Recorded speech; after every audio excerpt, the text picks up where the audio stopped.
Great question. Would I be here if he wasn't? I don't know. That's a great question.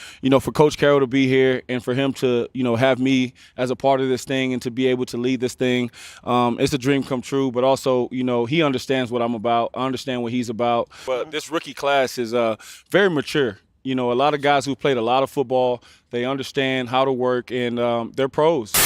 And all that, and we're really excited about Darian Porter has looked really good. Dante Thornton has looked really good.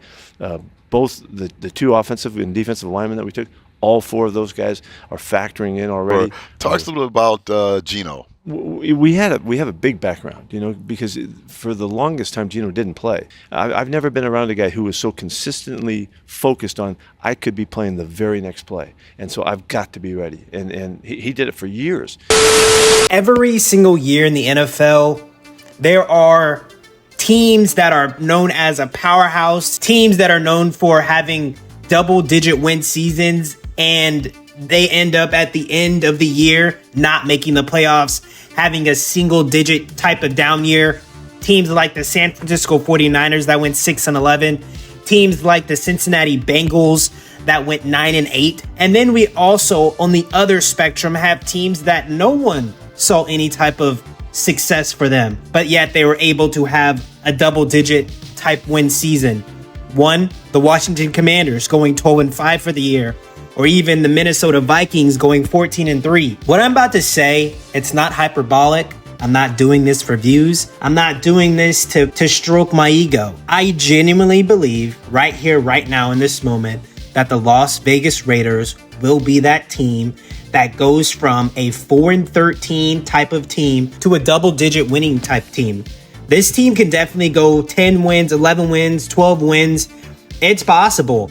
And the thing that is dragging me there, bringing me there, is that the losses that the Las Vegas Raiders had in 2024, there were so many of them that were just a couple of plays away from being a win, a couple of plays away from being a big upset, a couple of plays away from the Las Vegas Raiders shocking a lot of people in the league.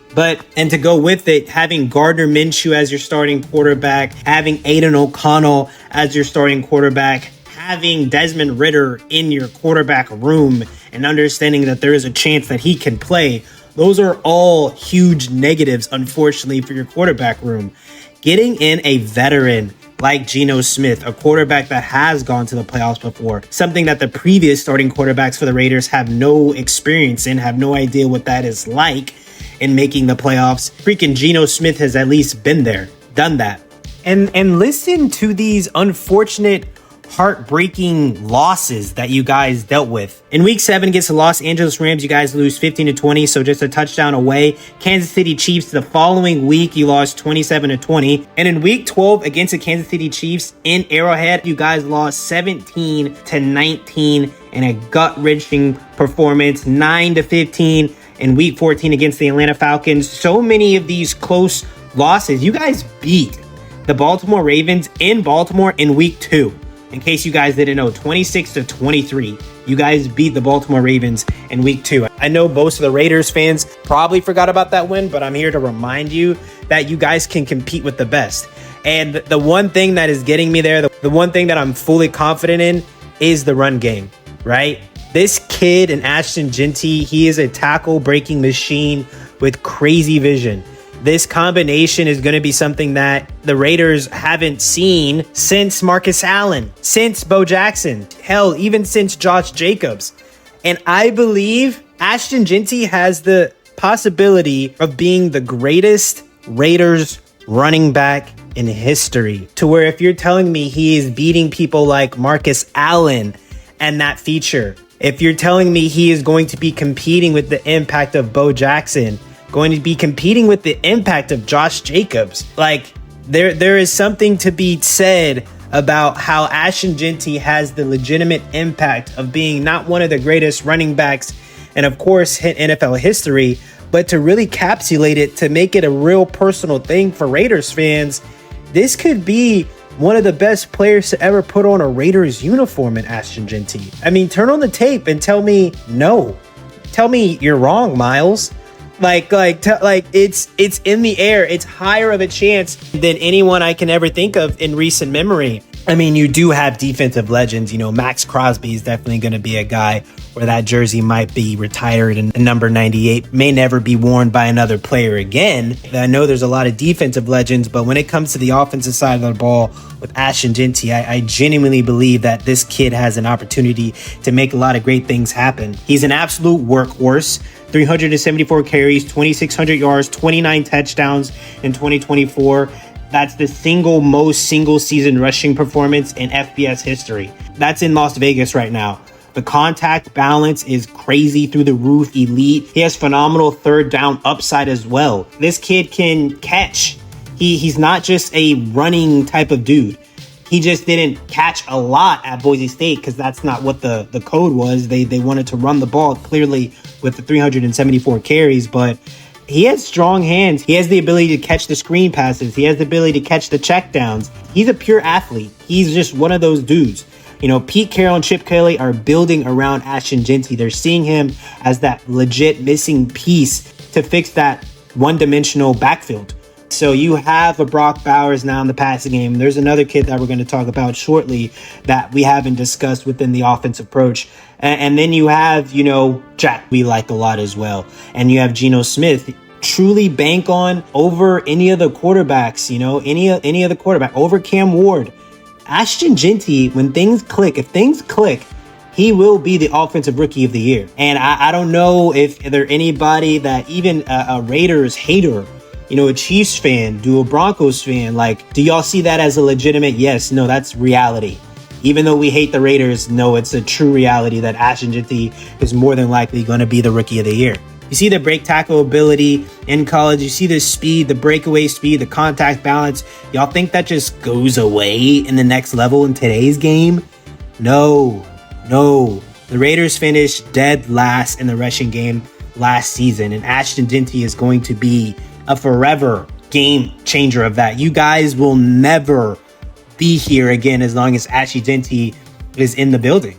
And as long as he's healthy, you will never have a rushing performance that you guys had last year. I'm thinking 1,400 yards plus rushing as a rookie, 12 to 14 touchdowns on the ground, maybe 60 receptions, 400 receiving yards, and then, of course, rookie of the year and potential Pro Bowl acumen.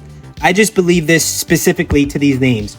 Chip Kelly, Brock Bowers, Geno Smith, and Dante Thornton Jr.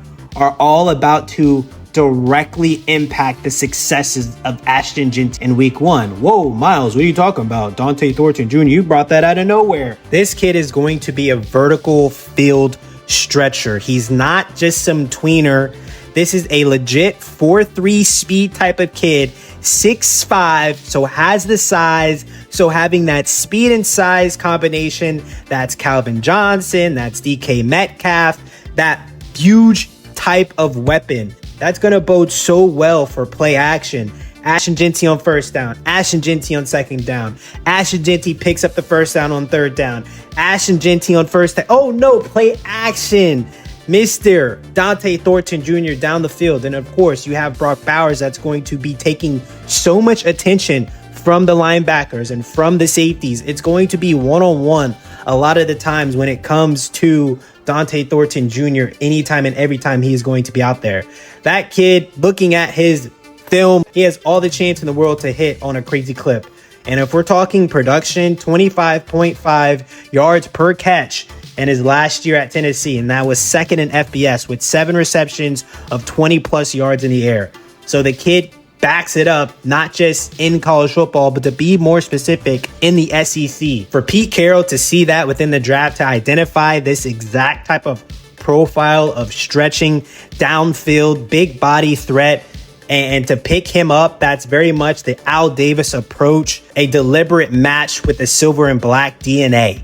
That's everything and anything in that full regard. And so you guys let me know. Geno Smith now has a 6'5" vertical weapon. He knows how to use it because he has a lengthy history with a player like DK Metcalf. Chip Kelly's offense is also about to thrive on a crazy clip just because he has Ashton Jeanty. We all know how creative he is going to be in the run game.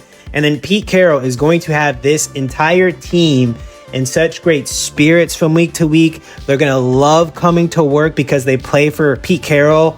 Pete Carroll might just shock a lot of people on the impact that he makes in year one with the Las Vegas Raiders, and I'm excited. You guys let me know what you think in the comments.